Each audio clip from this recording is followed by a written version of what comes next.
Guys কাজিওর পরে তো আমরা অনেকে চিনি। কাজিওর ধারে কাছেও নাই বাংলাদেশের মোস্ট পপুলার ফেসবুক স্ট্রিমার জান্নাত গেমিং। আমি বিশ্বাস করি না। জান্নাত গেমিং কিন্তু একসময় অনেক পপুলার ছিল। গ্রামের এমন কোনো চাচাতো ভাই না যে জান্নাত গেমিং এর লাইভ স্ট্রিম দেখতো না। দুঃখের সাথে বলতে হচ্ছে বর্তমান ডিজিটাল যুগে গ্রামের চাচাতো ভাই আর গ্রামের চাচাতো ভাই নাই, তারা অনেক স্মার্ট হয়ে গেছে, যার কারণে তারা জান্নাত গেমিং এর লাইভ স্ট্রিম দেখে না, জান্নাত গেমিং আগের মতো লাইভ স্ট্রিম করেন না। কাজী অর্পা এক সময়কার মোস্ট পপুলার একজন স্ট্রিমার। কাজী অর্পা কিন্তু আবারও গেমে ব্যাক করছে।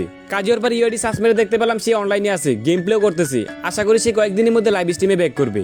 দুঃখের সাথে বলতে হচ্ছে বাংলাদেশের most popular Facebook streamer Sadia gaming আর কখনো ফ্রি ফায়ার গেমে ব্যাক করবে না, ফ্রি ফায়ার কন্টেন্ট বানাবে না, কারণ তার বিয়ে হয়ে গেছে। এখন তিনি তার সংসার নিয়ে ব্যস্ত।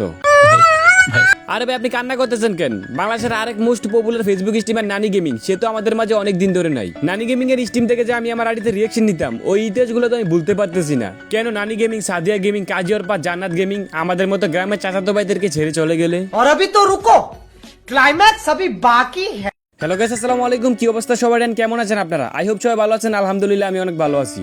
গাইস আজকের এই ভিডিওতে আপনাদেরকে দেখাবো কেন ওল্ড মেয়ে ফেসবুক স্ট্রিমাররা গেম ক্রাশ হারা দিছে, তারা কি আর কখনো গেমে ব্যাক করবে না, তাদের আইডিগুলো বর্তমানে কি অবস্থা আছে, তাদের সম্পর্কে আমি যা যা জানি আপনাদের মাঝে সবকিছু খুলে বলবো। সো আপনারা কি ভিডিওটি স্কিপ করবেন না, ফুল ভিডিওটা দেখবেন।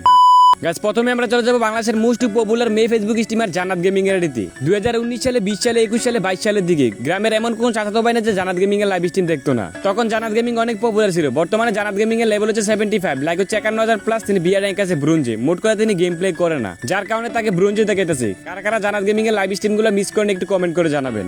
এবার আমরা চলেছিলাম কাজী অর্পার আইডিতে। কাজী অর্পা কিন্তু একসময় মোস্ট পপুলার একজন স্ট্রিমার ছিল। বর্তমানে কিন্তু কাজী অর্পা আবারও গেমে ব্যাক করছে। কাজী অর্পার লেভেল হচ্ছে 71, লাইক হচ্ছে 25,000 প্লাস। তিনি বিয়ার র্যাঙ্ক আছে ডায়মন্ডে। তার হোয়াইট এন্ড গোল্ডেন প্রোফাইল, তার ডিসপ্লেশনটা ওপি লাগতেছে।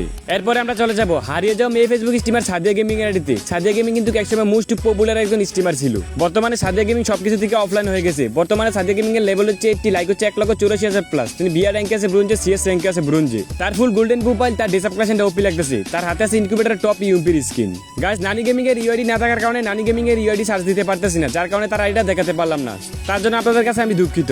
গাইস জান্নাত গেমিং, কাজী অর্পা, সাদিয়া গেমিং, নানি গেমিং এই ফেসবুক স্ট্রিমার গুলো অফলাইন দেখে আমার খুবই কষ্ট লাগতেছে। গাইস আপনারা কারা কারা জান্নাত গেমিং, কাজী অর্পা, সাদিয়া গেমিং, নানি গেমিং কে মিস করেন একটু কমেন্ট করে জানাবেন। আর গাইস আরেকটা কথা, আমি একটা মেসেঞ্জার গ্রুপে লিংক দিব কমেন্ট বক্সে, আপনারা সবাই ওই গ্রুপে জয়েন করবেন। গাইস এই ছিল বাংলাদেশের হারিয়ে যাওয়া মেয়ে স্ট্রিমারদেরকে নিয়ে আমার একটা ভিডিও ভালো লাগলে ভিডিওতে একটা লাইক করবেন। যারা কোনো ফেসবুক পেজটা ফলো করেন না, ফেসবুক পেজটা ফলো করে দিবেন। যারা ইউটিউব থেকে ভিডিওটা দেখতেছেন, ইউটিউব চ্যানেলটা সাবস্ক্রাইব করে দিবেন। আজকের মতো আল্লাহ হাফেজ, সবাই ভালো থাকবেন। মুসলিম হয়ে থাকলে অবশ্যই নামাজ পড়বেন।